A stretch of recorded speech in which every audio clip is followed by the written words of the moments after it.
यवतमाळच्या राळेगावमध्ये आदिवासी मुलींच्या विक्रीचा आरोप झालाय आणि या प्रकरणी हिंदुत्ववादी संघटनांनी आज राळेगाव बंद पुकारला होता। याच प्रकरणी पोलिसांनी चौकशी सुरू केली असून बेपत्ता असलेल्या मुलींची संख्या कमी असल्याचा दावा पोलिसांनी केलेला आहे। पाहूया। यवतमाळमध्ये लग्नासाठी आदिवासी तरुणींची विक्री।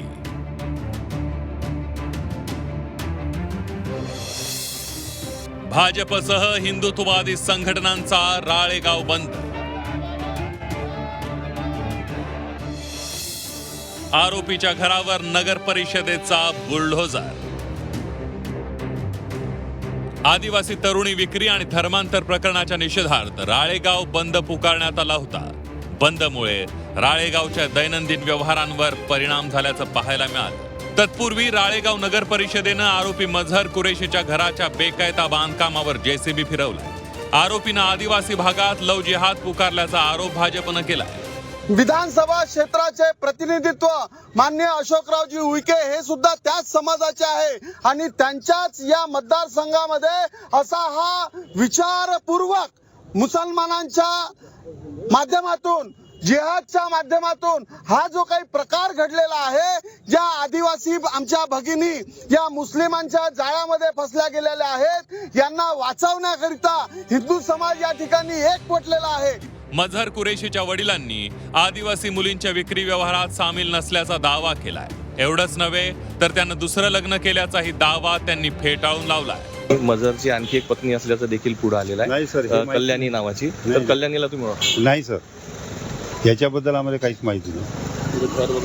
नाही सर, घराबद्दलही माहिती नाही। त्यांचं घर आहे बा असंही माहित नाही आम्हाला। त्यांची पत्नी त्यांची मुलं गेले माझ्यासोबतच राहत। यवतमाळ पोलिसांनी हिंदुत्ववादी संघटना आणि भाजप नेत्यांनी केलेले दावे फेटाळले। भाजपनं 34 मुली बेपत्ता असल्याचा दावा केला होता, तो चुकीचा असल्याचं पोलीस अधीक्षक कुमार चिंता यांनी म्हटलंय। शिवाय धर्मांतराच्या तक्रारीही नसल्याचा दावा त्यांनी केला। नाही, आपला जो माहितीप्रमाणे परराज्यामध्ये काही माहिती नाही केलेली आहे। टोटल माझ्याकडे जो माहिती आहे, परभणी, संभाजीनगर, चंद्रपूर, जालना आणि नागपूर यासा ठिकाणी ते लग्न करण्यात आलेलं आहे। धर्मांतरण यांचं केल्या जात असल्याचं देखील आरोप आहे। यात काही आढळलं आहे का? आमच्या समोर असा आता काही आढळून आलेलं नाहीये, पण स्वतः ते कल्याणी कुरेशी आहे, ती हिंदू होता, ती याच्यासोबत लग्न केले, शायद त्याच्यामुळे असा माहिती आलेली असेल, पण आमच्याकडे काही माहिती नाही आहे। नाशिकमधील कॉर्पोरेट कंपनीत धर्मांतराचा आरोप झाला। त्यानंतर यवतमाळ जिल्ह्यात 34 मुली बेपत्ता असल्याचा आरोप झाला। या वेगवेगळ्या आणि गंभीर आरोपांमुळे पोलीस प्रशासन सावध झालंय। या प्रकरणामुळे यवतमाळ जिल्ह्यातील समाज मनात चलबिचल निर्माण झाली आहे, हे मात्र खरं। श्रीकांत राऊत, झी 24 तास, यवतमाळ।